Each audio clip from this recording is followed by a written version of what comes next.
వచ్చే ఎన్నికల్లో రాష్ట్రంలో తెలుగుదేశం పార్టీ అధికారంలోకి వచ్చి నారా చంద్రబాబు నాయుడు ముఖ్యమంత్రి అవ్వాలని, అలాగే నరసరావుపేట నుండి తాను ఎమ్మెల్యేగా అత్యధిక మెజార్టీతో గెలుపొందాలని గాయత్రి మాతను వేడుకున్నారు.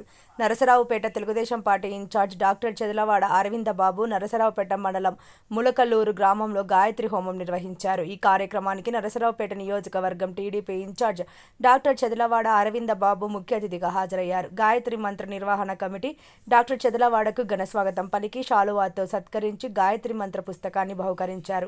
ఈ కార్యక్రమంలో డాక్టర్ చెదలవాడ అరవిందబాబు మాట్లాడుతూ గాయత్రి మంత్ర అభ్యాసం సర్వ మానవాళికి శ్రేయస్కరమని పేర్కొన్నారు.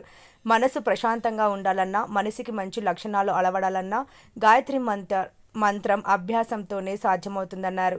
ప్రతి మనిషి గాయత్రి మంత్రాన్ని చదవాలని డాక్టర్ చెదలవాడ పిలుపునిచ్చారు. ఈ కార్యక్రమంలో టీడీపీ నాయకులు, కార్యకర్తలు పాల్గొన్నారు.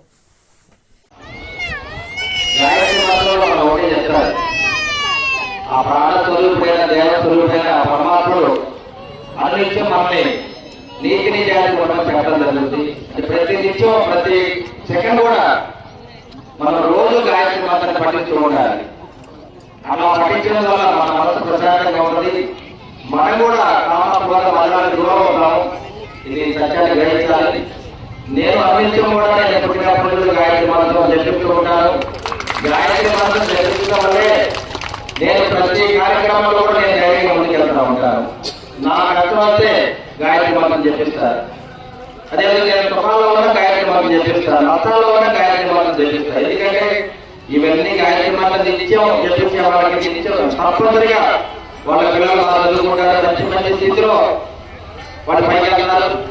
ఆర్థిక పరంగా, సామాజిక పరంగా, ఆరోగ్య పరంగా ఎంతో బాగుంటారు. ఎందుకంటే ఇది సత్యం. ఇది గాయత్రి మంత్రంలో నిత్యం చెప్పేది అది సత్యం. అందుకని ప్రతి ఒక్కరు కూడా ఏ దేవుడిని పూజించబడిన మన గాయత్రి మంత్రం నిత్యం పఠిస్తూ ఉండాలి.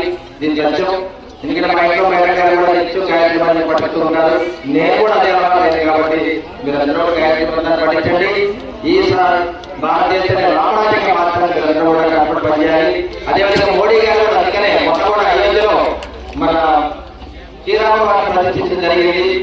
ఆ రోజు ఆయన చెప్పడం జరిగింది, రామరాజ్యం గాయత్రి మంత్రం పఠిస్తూ ఉండాలి. నిత్యం భారతదేశం అంటే హిందూ సాంప్రదాయాన్ని మనం నిలబెట్టాలి. సనాతన సాంప్రదాయాన్ని, హిందూ ధర్మాన్ని మన పాఠ్యక్రమం తెలియజేస్తూ మరి కార్యక్రమానికి మరి అక్క చెల్లెలు అందరూ ఎంతో ఉత్సాహంగా రావాలి. అక్కడ కూడా నమస్కారం తెలియజేస్తున్నారు.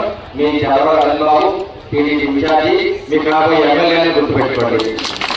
జై గాయత్రి మంత్రాలు.